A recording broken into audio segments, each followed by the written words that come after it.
இருந்தாலும் அவர் ஏற்கனவே தமிழ்நாட்டு அரசின் முதலமைச்சர் அப்படிங்கிற டெக்னிக்காலிட்டியை உள்வாங்கி போகணும்னு நினைக்கிறேன். ஏனென்றால் ஆளுநர் எப்போ அவர்கிட்ட அந்த அப்பாயின்மெண்ட் ஆர்டர் கொடுத்தாலும் அந்த தருணத்திலே அவர் தமிழ்நாட்டு அரசின் முதலமைச்சராக வந்து விட்டார். There is only a formality of oath taking அப்படிங்கிறத நம்ம சேர்த்து பார்க்கணும். முதலமைச்சர் ஆகும் விஜய் அல்ல, முதலமைச்சர் ஆன விஜய் அப்படிங்கிறத பார்க்கின்றோம். ஆனால் அவர் முதலமைச்சர் ஆறதுக்கு முன்னாடியே இந்த கான்வாய் வாகனங்கள்லாம் திங்கட்கிழமை காலையே வந்து அதுக்கு பிறகு செவ்வாய்க்கிழமை புதன்கிழமை வாக்கில் அது வித்ரா ஆகி ஆளுநர் டிஜிபிட்ட எந்த அடிப்படையில் எங்க கொடுத்தீங்க அவருக்கு கான்வாய் அப்படின்னு கேட்க இப்படி நிறைய குழப்பங்களை பார்த்தோம். இந்த குழப்பமெல்லாம் நேற்றே தீர்ந்து போன நிலையில கொஞ்சம் காஷியஸாக இருந்து இன்னைக்கு தான் மீண்டும் அந்த கான்வாய்கள் முதலமைச்சர் அந்தஸ்தில் இருக்கிறவங்களுக்கு கொடுக்கப்படக்கூடிய ஜாமர்கள் நிறைந்த கான்வாய்கள் மீண்டும் திரு விஜய் அவர்களுடைய இல்லத்துக்கு வந்திருக்கக்கூடிய காட்சிகளை நம்ம திரையில பார்க்கின்றோம். இந்த கருப்பு நிற கான்வாய் வாகனங்கள் முதலமைச்சருடைய வாகனத்துக்கு முன்பும் பின்பும் போகக்கூடிய பைலட் வெஹிக்கிள்ஸ் கான்வாய் வாகனங்கள் மீண்டும் திரு விஜய் அவர்களுடைய இல்லத்துக்கு வந்திருக்கிறத பார்க்கின்றோம். ஒரு இயல்பான சிச்சுவேஷன்ல ஆட்சி மாறும்பொழுது காட்சி மாறும்போது கான்வாய் மாறும்பொழுது அது இயல்பாக தான் பார்க்கப்படும். திரு எடப்பாடி பழனிசாமி அவர்கள்ட்டேருந்து திரு ஸ்டாலின் அவர்களுக்கு, கருணாநிதி அவர்கள்ட்டேருந்து செல்வி ஜெயலலிதா அவர்களுக்கு, வைசி வர்சா இந்த டிரான்சிஷன்லாம் கவனிக்கப்படாமையே நடக்கும்.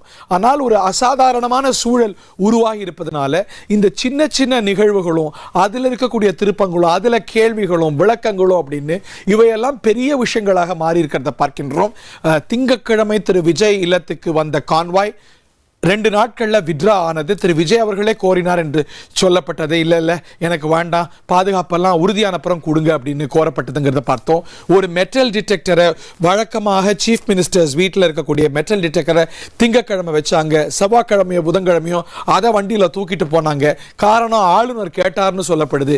எப்படிங்க கொடுத்தீங்க, நான் தான் அவர் அப்பாயிண்டே பண்ணலையேங்க, எப்படிங்க கொடுத்தீங்கன்னு ஆளுநர் டிஜிபியை கூப்பிட்டு கேட்டிருக்கிறார். ஆனால் அந்த ஆம்பிக்விட்டி எல்லாம் இப்போ முடிவடைந்து இருக்கக்கூடிய நிலையில் he has already been appointed the chief minister of Tamil Nadu.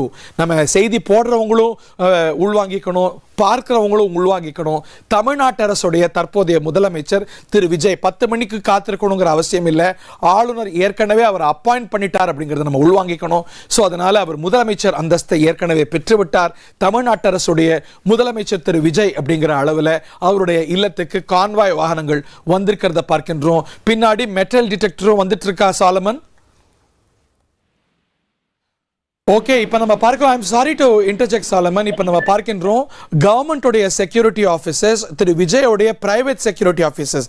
இந்த முகம்லாம் நமக்கு ரொம்ப பழக்கமான முகம். அவருடைய பவுன்சர்ஸ் இல்லை security officers depending upon how you want to have that nomenclature. திரு விஜயோடு அவருடைய பாதுகாப்புக்கு அரணாக தொடர்ந்து அவரோடு பயணிக்கக்கூடிய அவர் உச்ச நட்சத்திரமாக அரசியல் தலைவராக இருக்கும். அவர் பேர் நயிமா, எனக்கு ஐ வில் ஸ்டே கரெக்டட். அவருடைய பாதுகாப்பு அதிகாரி, அவருக்கும் திரு விஜய்க்குமான கெமிஸ்ட்ரியை நம்ம ஆனர்லேயே பார்த்துருக்கோம். பாருங்க அவங்கெல்லாம் உங்களுக்கு ஏதோ வரவேற்கிறாங்க அப்படின்னு இவர் சொல்லி அவர் கையெல்லாம் அசைப்பார்.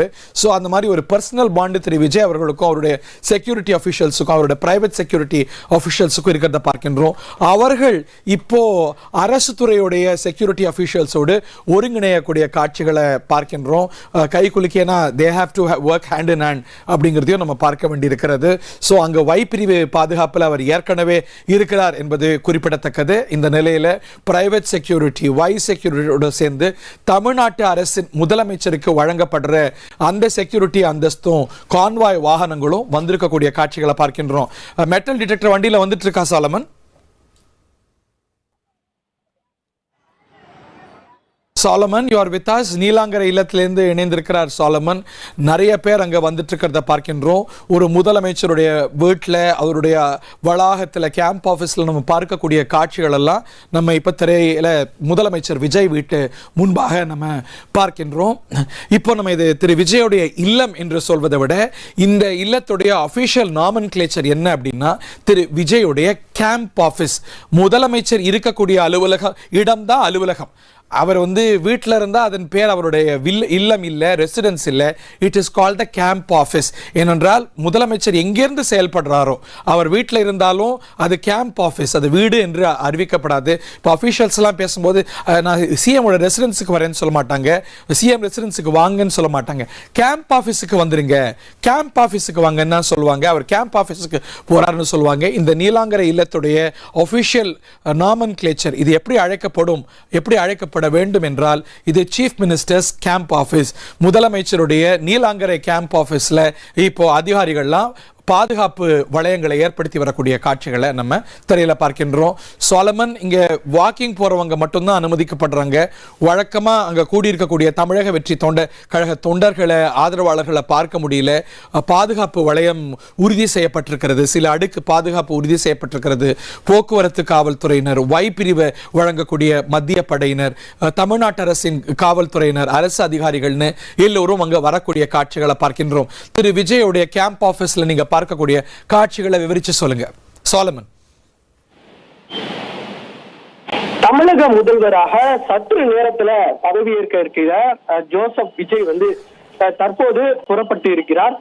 சரியாக அவர் 9:45 மணி அளவுல நேரு ஸ்டேடியத்திற்கு அவர் வந்து வருகை தர இருக்கிறார். குறிப்பாக இதனால அந்த நேரு விளையாட்டரங்கு முழுவதிலுமே போலீசார் பாதுகாப்பு பலப்படுத்தப்பட்டிருக்கிறது. குறிப்பாக 6000க்கும் மேற்பட்ட போலீசார் இந்த பாதுகாப்பு பணியில ஈடுபட்டு வருகிறார்கள். சென்னை காவல் ஆணையர் தலைமையில 5 கூடுதல் ஆணையர்கள், 12 இணை ஆணையர்கள், 20 துணை ஆணையர்கள், 40 உதவி ஆணையர்கள் உள்ளிட்ட 6000க்கும் மேற்பட்ட போலீசார் வந்து பாதுகாப்பு பணியில ஈடுபட்டு வருகிறார்கள். குறிப்பாக நேரு மைதானம் உள்ளே வெளியே மற்றும் அந்த முதல்வர்